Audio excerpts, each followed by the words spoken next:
So I would like to introduce Dr. Stephen DeSalvo, the president of this great college, here for introductions. Dr. DeSalvo.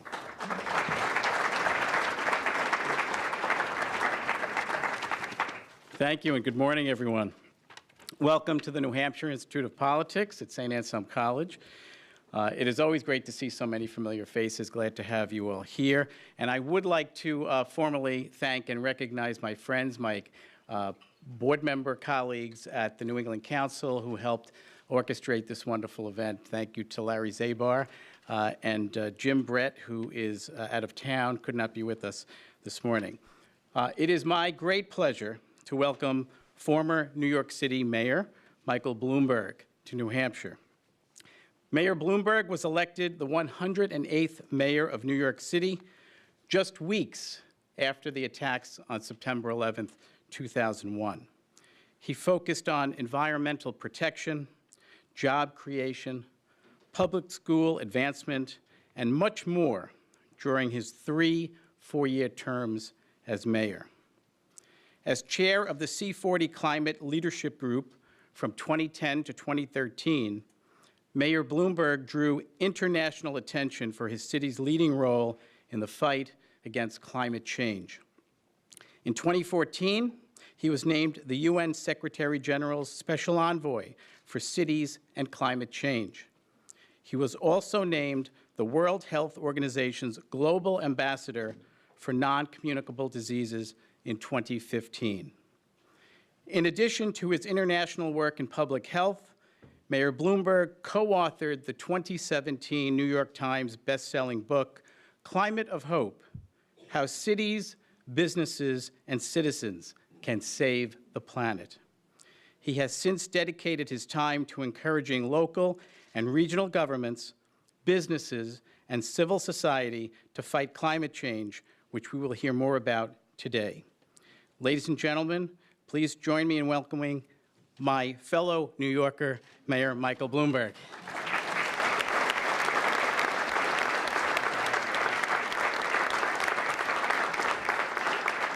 Well, Steve, thank you, and let me first say hello to your mother.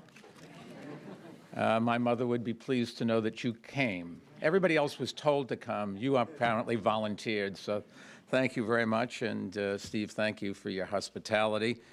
We've spent some time together over breakfast and talking about all the problems of the world.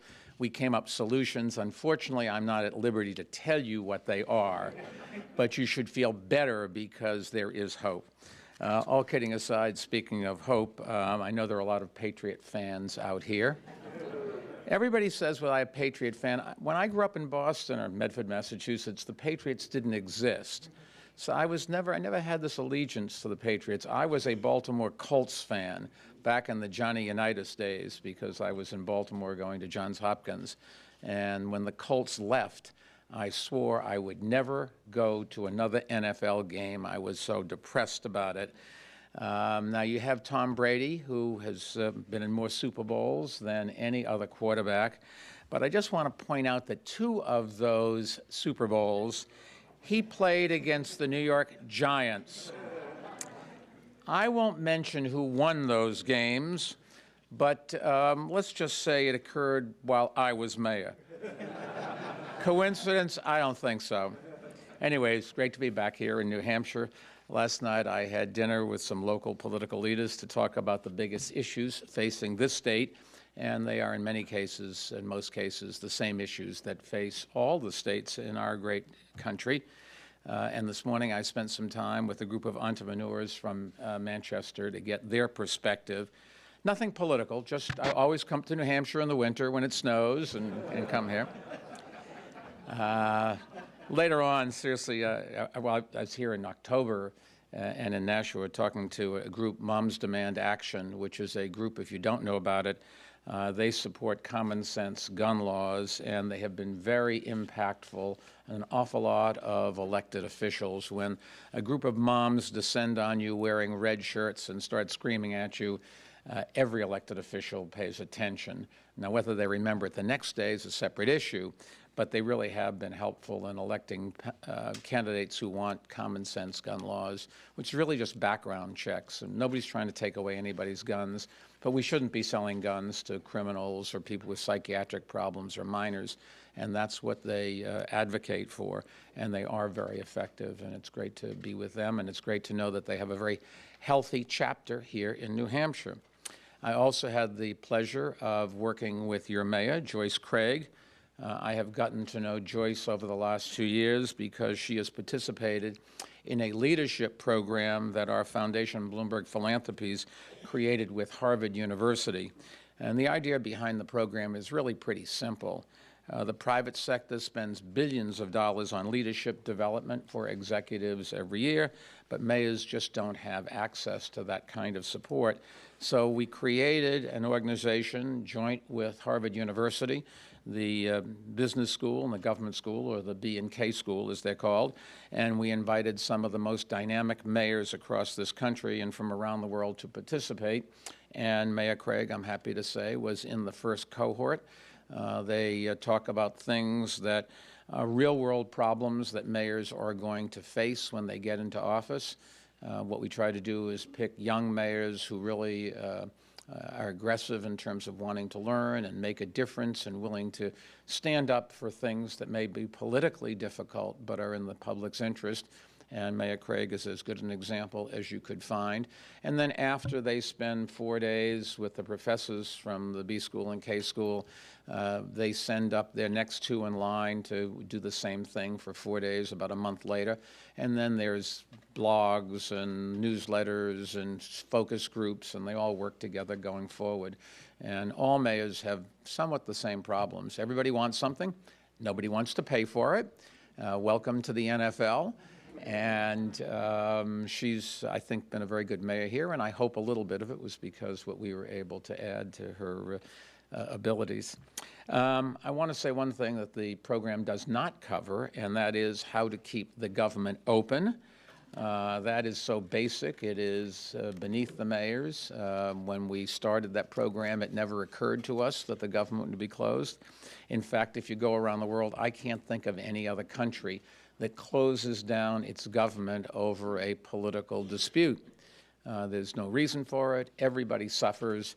And I think it's so basic that we don't talk to the mayors. It's beneath them. Unfortunately, it turns out it's not beneath our current president. And to me, the government shutdown was an utter failure of executive leadership. And I think it's an example of just how totally incompetent management can needlessly hurt millions of people. It's not what all of a sudden everybody's going to get their checks and we're right back on. This has damaged the country, and it'll take a while to recover. I'm glad the close-up or the shutdown is over for now, but the American people will continue, I think, to pay a steep cost for the White House's total incompetence, just because the president is fixated on a wall that we don't need instead of the real challenges that we face.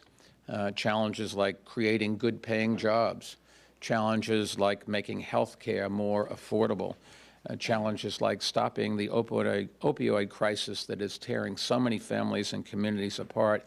A very big problem, as a matter of fact, here in New Hampshire, your rate of opioid addiction is among the highest in the country. There's the challenge of improving our public schools and making college more affordable.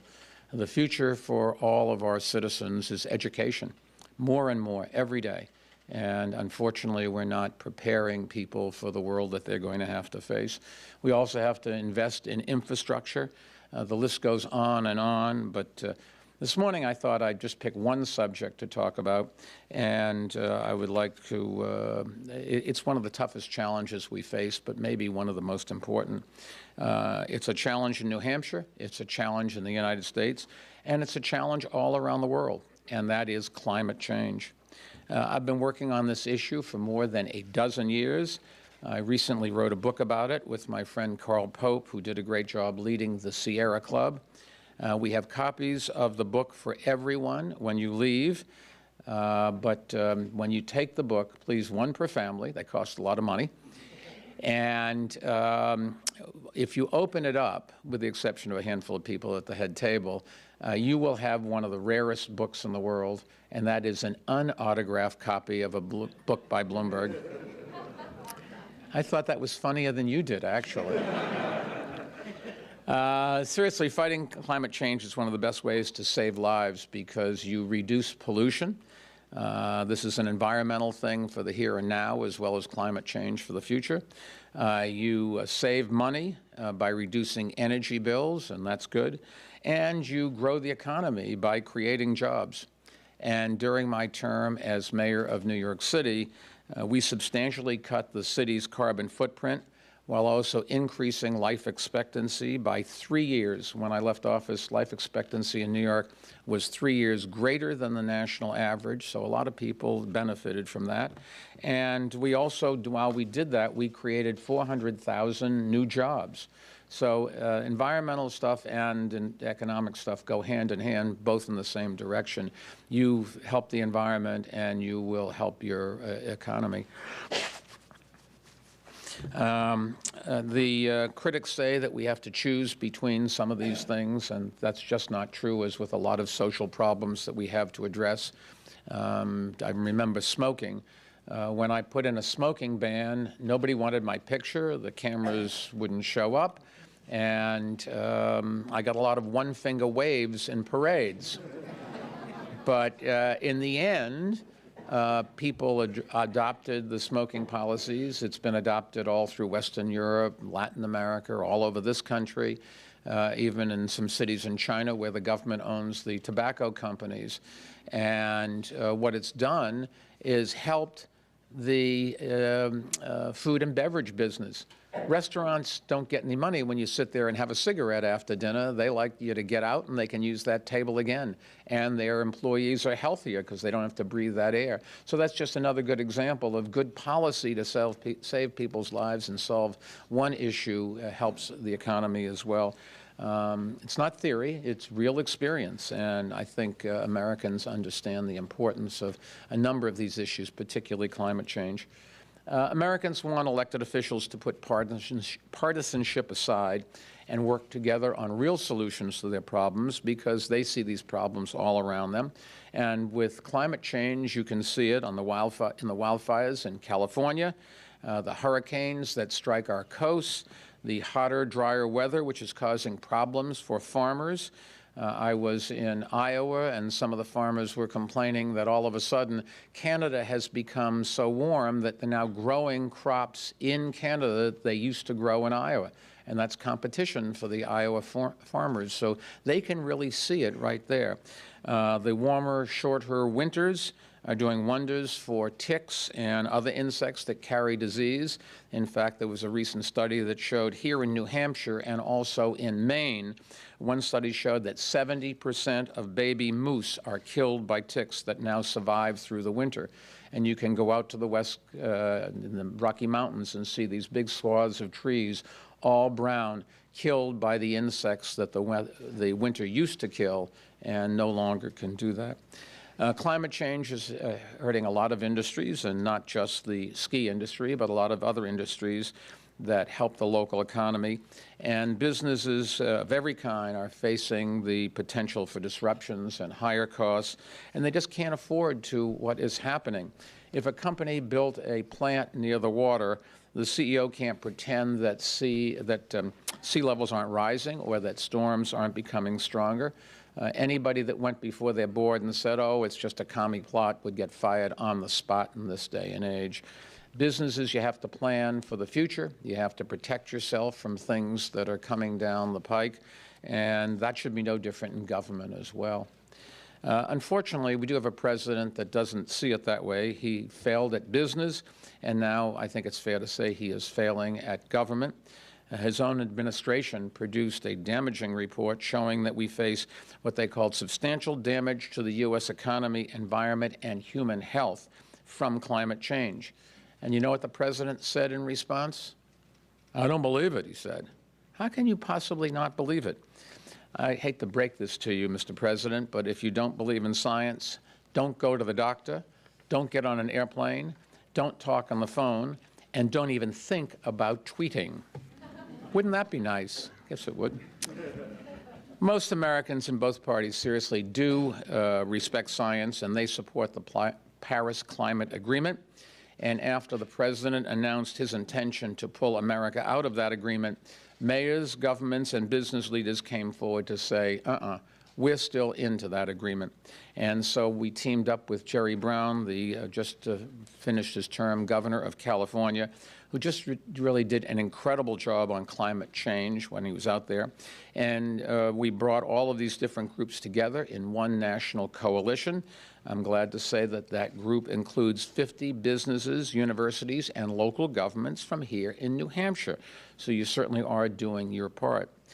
We call the group the America's Pledge, and everyone in the coalition has committed to cutting carbon emissions in line with the goals our country set in Paris. But given the latest scientific reports, I think it's clear that our Paris commitment should be viewed as the bare minimum for what we are doing. What we said was going to happen to this planet in 2050, then the scientists started saying, well, at the rate it's going to be in 2040. And some of the indicators would argue 2030 might be a more realistic time.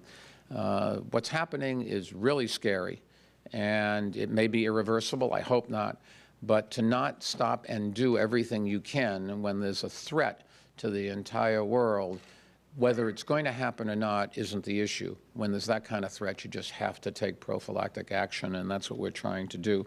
And we're trying to get people from starting from the bottom up and really accelerate it. And what we need is a president that can lead us forward instead of trying to drag us backwards. The good news is voters are demanding that candidates across this country take a stand on climate change. You saw that in last year's elections.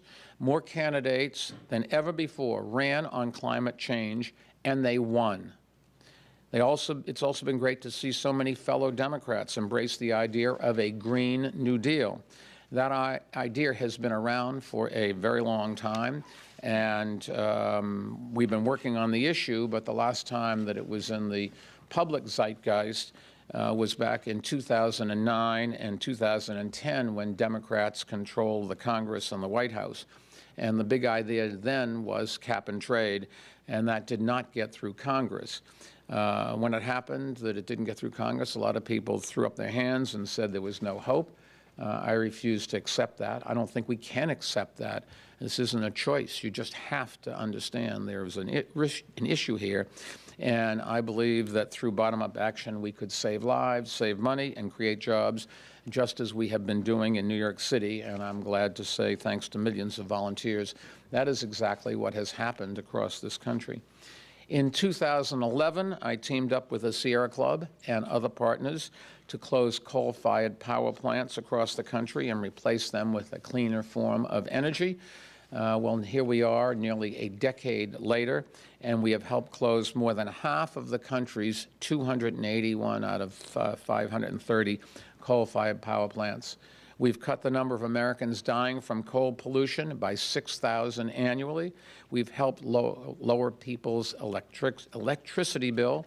We've helped create hundreds of thousands of new jobs in renewable energy, and we reduced carbon emissions even further than the levels that the cap-and-trade bill would have had it become law.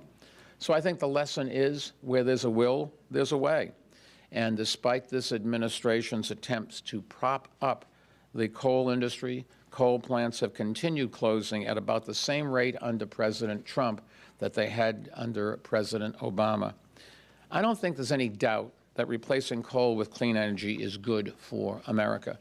But until Washington starts investing in regions that have long depended on coal, these communities will continue to suffer. Back in the 19th and 20th centuries, America's rise to greatness was powered by coal miners, and their sacrifices and hard work helped make us an industrial powerhouse of the world. Now, I believe today that as a country, we have to repay that debt to the coal mining communities because they are getting hurt.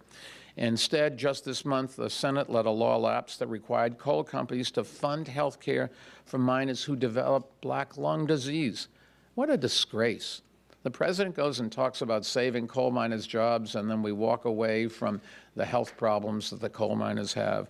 The Trump administration also tried to cut funding for job training and economic development in coal country. The hypocrisy of what the president said and then what the president's trying to do is just staggering. The president likes to give rallies and speeches where he makes promises to miners about bringing their jobs back. But I think it's clear to everybody at this point, even the coal miners, those are just empty words. Technology and automation displace most of the jobs, not the environmental issues, not government. But instead of trying to help miners and mining communities deal with the changing economy, the president just makes promises that he can't keep. Miners need jobs to feed their families and pay their bills. They don't need more talk. They need more action and more investment in their communities. And I think we do have an obligation to do something about this.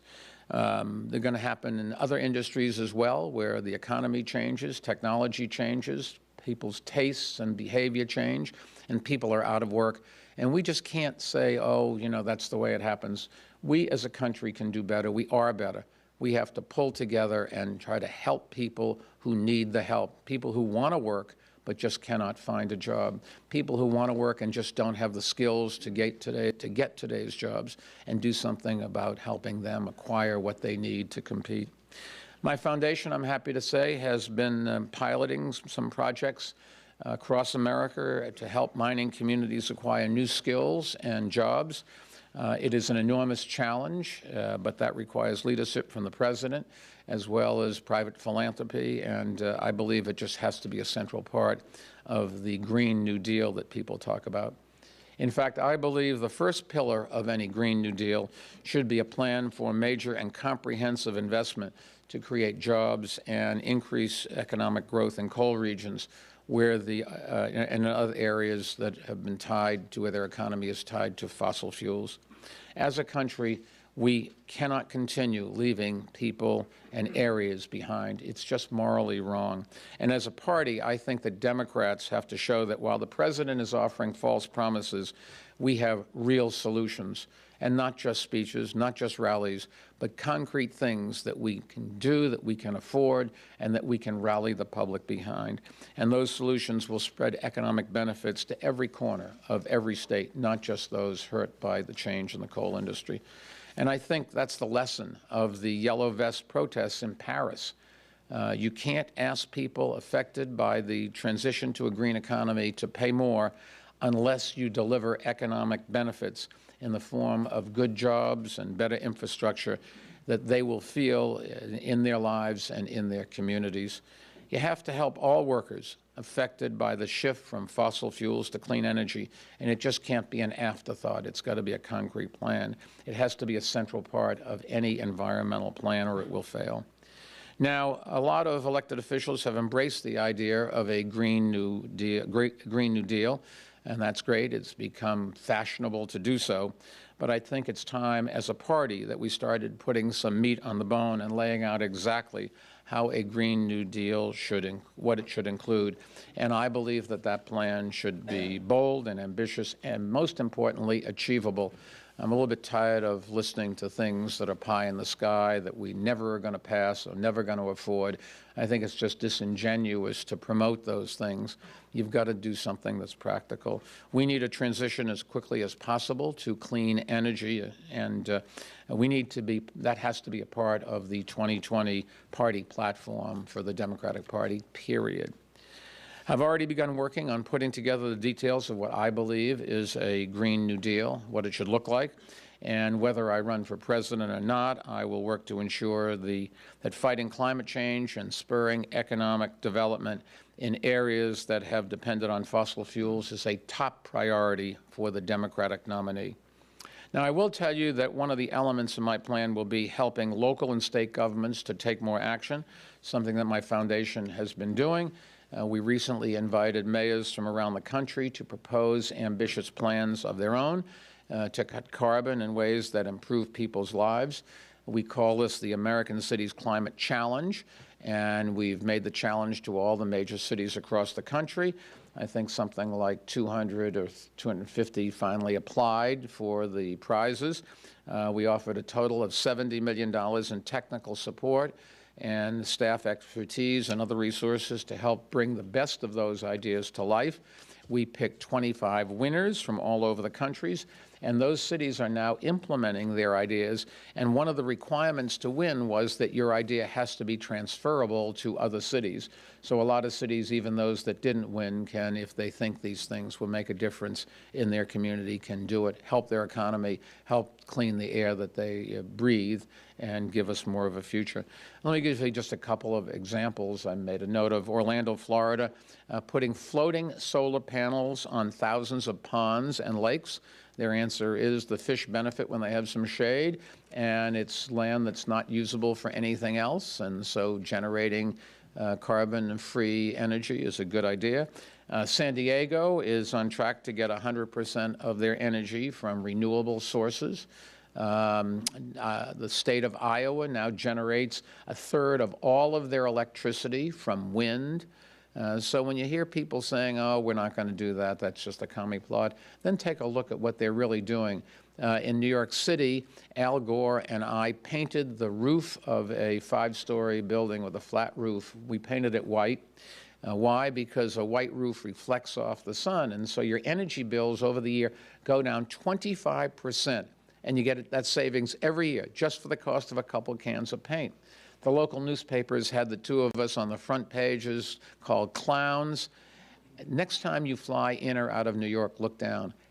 Every, and when I mean say every, I mean every roof is painted white just 10 years later. It's an enormous change, and you think about the amount of energy that was saved and the reduction in the amount of pollution that would have gone into the air to generate that electricity. It really is quite an amazing thing. Cities like Denver and San Antonio are working on a transition to electric vehicles, and my team is also helping cities and states fight environmental roadblocks that have resulted in toxic pollution. You should know the president of the Environmental Protection Agency, the EPA, has been waging an assault on clean air and water protections, which is no surprise since it's being run by a coal lobbyist. That is like appointing a tobacco industry lobbyist to be the Surgeon General. You can't make this up. It just goes on and on. Trump's EPA is trying to roll back limits on mercury pollution that contaminates the air and the water and harms kids' development. It goes straight into the fish that we eat and straight into your body. It really is damaging. And an awful lot of the coal-fired power plants installed technology to reduce or eliminate the mercury, and then the rules to do so have gone away, even after they made all the investment. Also, a lot of places are trying to roll back limits on methane pollution from oil and gas drilling. Methane is one of the biggest drivers of global warming, and companies that have already invested in technology here, too, to limit it don't have to use that anymore. And this really amounts to an assault on public health and the environment. And that's why I'm helping 10 Democratic attorney generals who are fighting back. I think the most important job of leaders is to protect people's health and protect their safety. And this administration, not to beat a dead horse, but it really is failing miserably, but complaining about it doesn't get us very far. So I can just tell you my foundation is spending hundreds of millions of dollars supporting environmental work around the country. I have been getting together all around the country with people like Jerry Brown and the Sierra Club and mayors and governors and business leaders, and with the United Nations members. We've got to really do something about this rather than just talk about it. Fighting climate change is an urgent challenge, maybe one of the most serious that we face. But if we tackle it head on, I really do think communities can be stronger and more prosperous. We can also save an awful lot of lives, and that means some of the people right in this room will be healthier because of it. We've got to leave a better world for generations to come, and it will take a lot of work. It will require us to work together, but I really believe that we can do it if we have strong leadership at the top and if we organize and mobilize Americans across this country to push for change. So thanks again for inviting me. It's a pleasure to spend some time here. I hope I've asked Mayor Craig to stop the snow for late this afternoon. I've got early morning breakfast back in New York, but I will probably be doing it via phone from right here. No offense intended. I grew up in Boston where I like snow, and even my mother, when she was in her 90s, went out and shoveled And I thought we got more snow then than we do now. I'm not sure that's true. Anyways, be happy to take some questions, and thank you, Steve.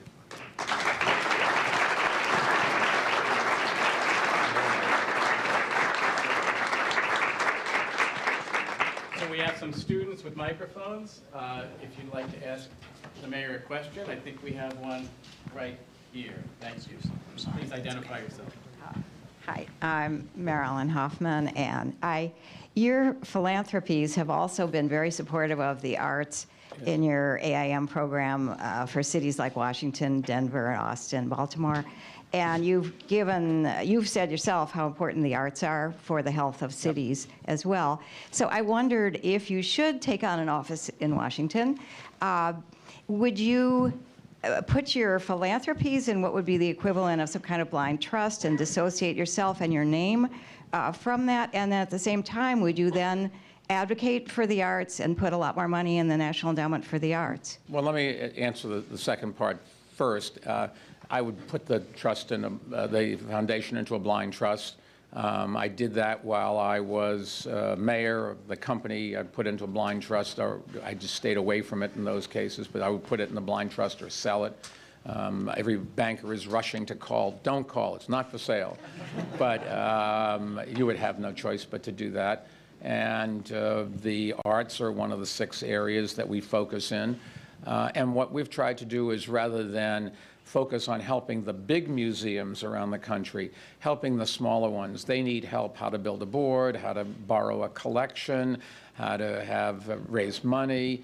And we are almost finished with an app that will go on your phone so that they can give everybody a personalized private tour of their exhibitions all times. I get a tour when I go into a museum. Why? Because they think I'm going to make a donation. The average person doesn't get that, and I've always thought that's wrong. And the problem is no museum can afford to have lots of curators doing it all the time.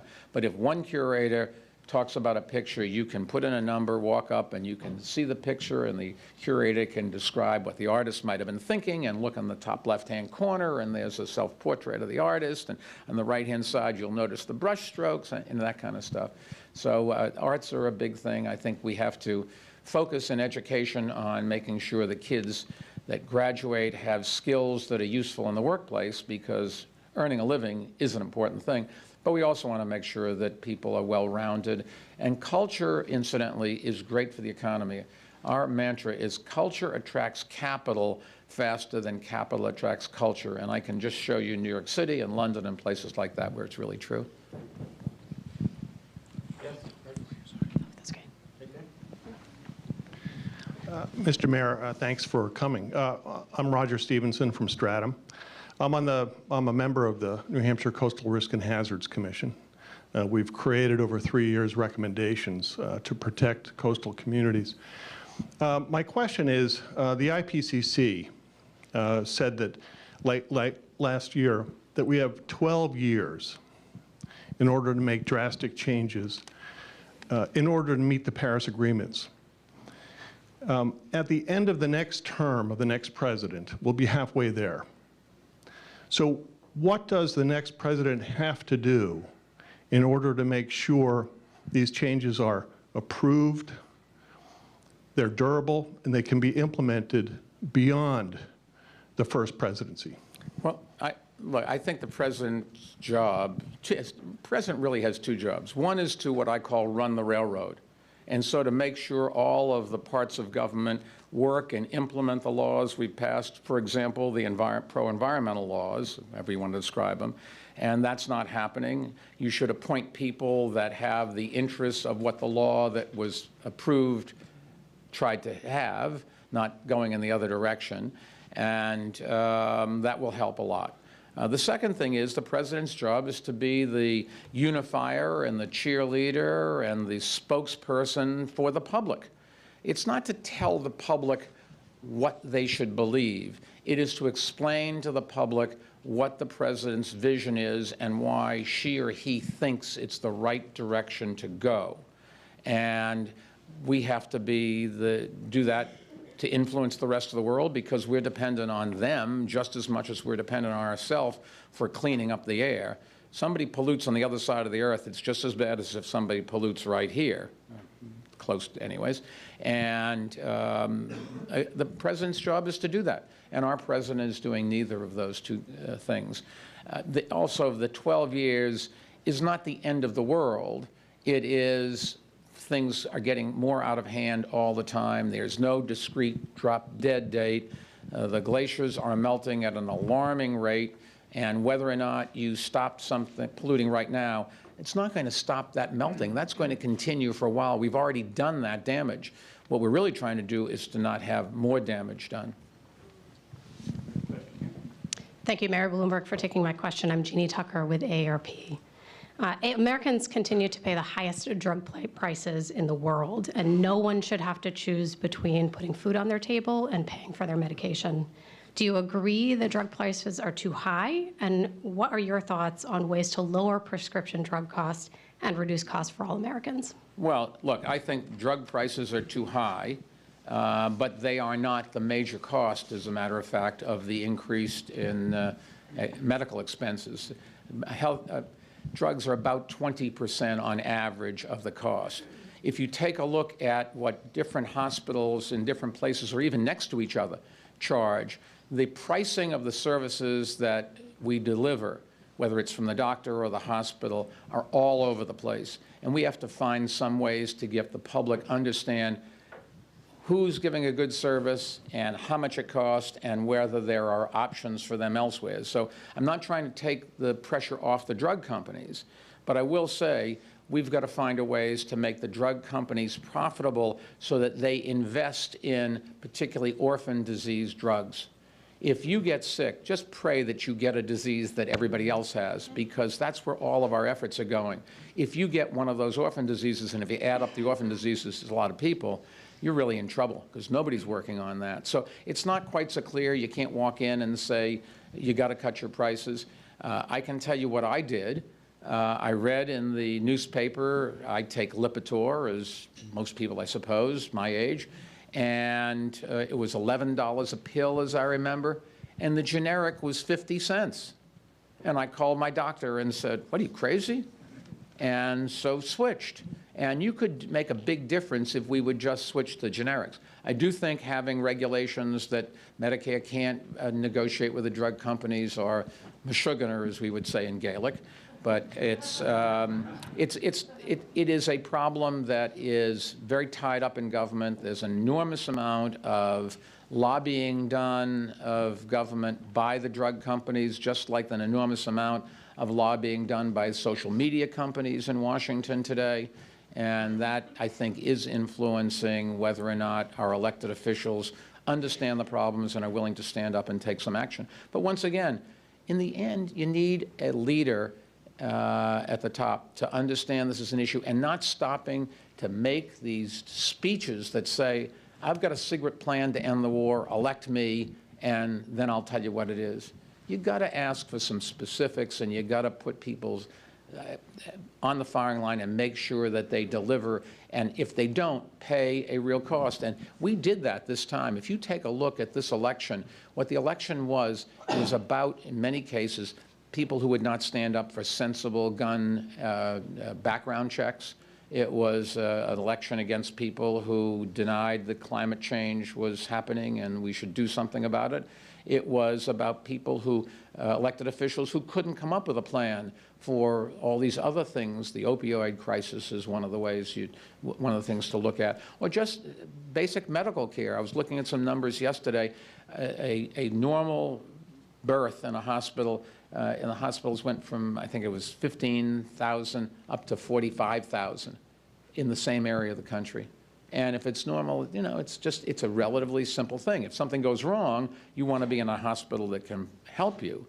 But this should not be that kind of difference. The marketplace is not working, and somebody's got to do something about it. Thank you. Could you do 2 more right here?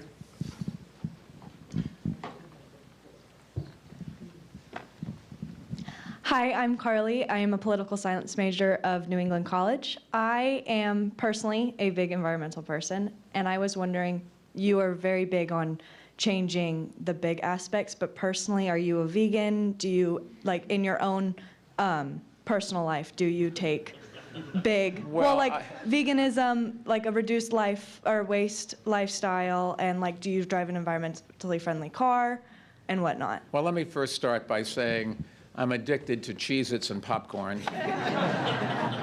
And if you can get rid of all the other bad things, but just don't get rid of those two, I'd be very happy. I also am addicted to Subway sandwiches and could eat one every night for dinner. Now, that'll help the Subway company. I don't have any stock in it. I have no axe to grind here, folks. I just like Subway sandwiches. I've watched my diet as I've gotten older. I eat a lot less red meat. Love to have a hamburger at Mellon's every once in a while. Haven't had a steak very seldom, but if served, I would eat it. And I'm not an absolutist about that. I eat more fish than before, and with mercury, you should certainly worry about that. I do a lot of meals. I'll just have a fruit salad or iceberg lettuce or something. But as you get older, you become more conscious, I think, of some of the stuff. And with my work at Johns Hopkins and the School of Public Health, I am much more sensitive than I used to be. Do I do everything? I exercise every day, half an hour on alternate days and an hour between. Does that mean I'm going to live longer? I don't know, but you just should do some common sense things. I haven't had a cigarette in 40 years. I am on a new campaign to go a year without a drink. I'm 2 months into it. Thank you very much. I did that 2 years ago for a year, with the exception of having a lot of white wine on my 75th birthday. And then last year, I created a white wine shortage across America. So I'm back on trying another year. Will I make it? I don't know. I can't cave today after telling you this, so that's good. We'll see what happens. One more. Back here. Sure. Oh, I don't know. But you both. We'll do 2 quick questions for both of you, for the confusion. You and the young lady to your left. Good morning, Mr. Mayor. Thank you for coming.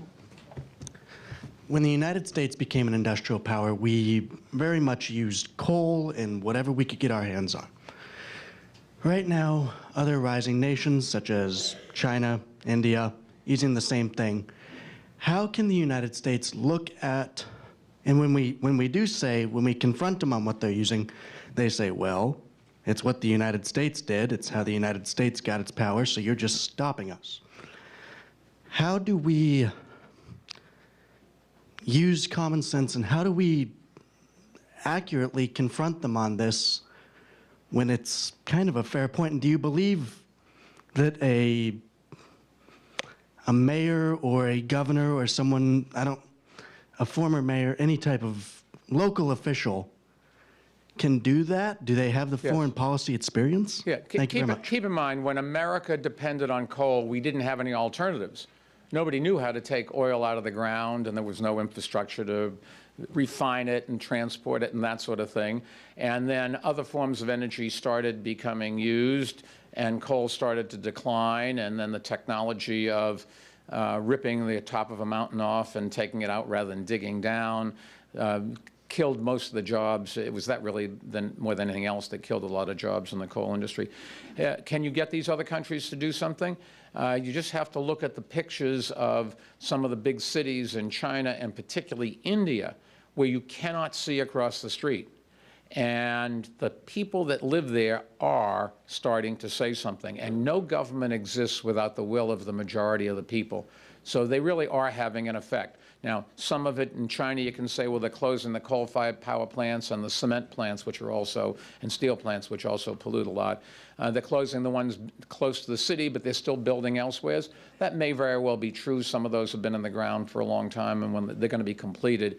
But I think it's not fair to say that they're not going to do anything.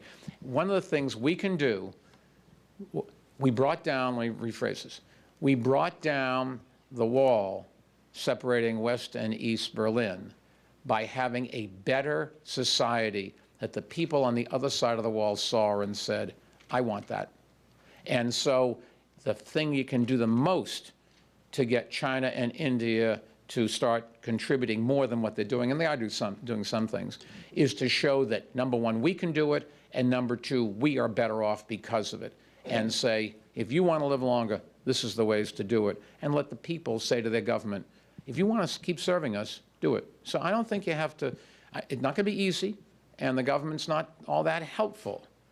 But in the end, governments are driven by the public. It's not a perfect system. It doesn't work every time, and it doesn't work slowly and or work fast or smoothly. But you can impact things, and this is the ways to do it. Last question with the young lady there. Hi, Mayor Bloomberg. My name's Madison, and I'm from Long Island, New York, and I'm a politics major here at Saint Anselm College. I wanted to thank you for speaking with us today. I remember you had an initiative while you were mayor of New York where you planted 1 million trees in New York City. And with the depletion of forests across our nation and the world as a whole, I was wondering if you would endorse some sort of global initiative to do something similar on a global scale as you did in New York. Well, first, I was there at the time, and I certainly promoted it. But Bette Midler, the singer, deserves the credit. It was her idea. She went out and she raised a lot of the money. She is just a dynamite. Don't get in the wrong side of Bette. She's a phenomenal singer, but also a great American, a great human being. And one of the things I remember getting $5 million from David Rockefeller to help plant trees. And we went to a New York City housing authority, a NYCHA housing complex, and he and I planted a tree, and I thought to myself, this is probably the first time that David Rockefeller has been close to public housing. But he gave the money, we planted the tree, I think it's still there, and it was Bette that did it. Planting trees really does make some sense for a couple of reasons. Economically, it's good because a tree-lined street real estate prices are dramatically more than one without it. You'd think that every street would go down. The people, before they sold their house, would plant some trees because they are going to get more money from it if it looks better. But also, trees absorb CO2 and store it in the ground. So it is, and one of the problems we have with global warming is in big parts of the world, we're deforesting, burning the forest to create land to farm. And I understand the farmers need to grow crops, but that really does hurt what's going on. So give Bette Midler the credit. I'll be happy to stand next to her in a picture, but she's my hero. Thank you all for having me.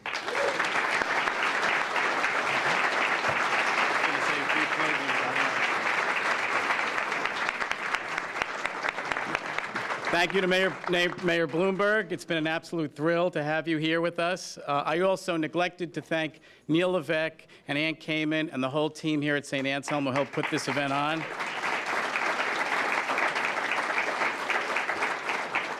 I should note that Neil has his performance review coming up, and he brought his mother, so I will ask her how he's doing. Thank you again, Mayor Bloomberg.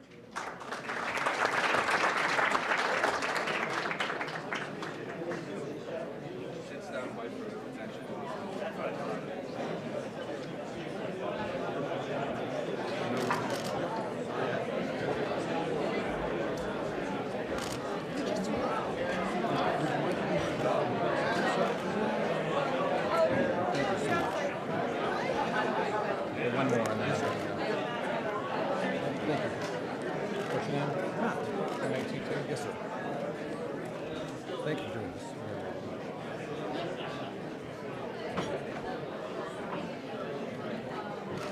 Thank you, sir. You're welcome. Have a good day. St. Elizabeth's Hospital. Yes, I was recently recognized by Good, we'll give her the stuff and she'll... And can I get a picture of it? She's the Of person, course. absolutely. Give me your phone and I'll take it.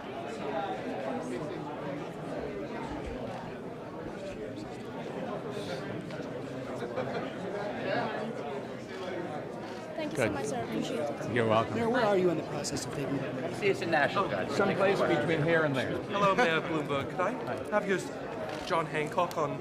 Okay, just give me 110 and that's it. I just want to What's your name? Sean, and also I have a S-E-A-N? S-E-A-N. I also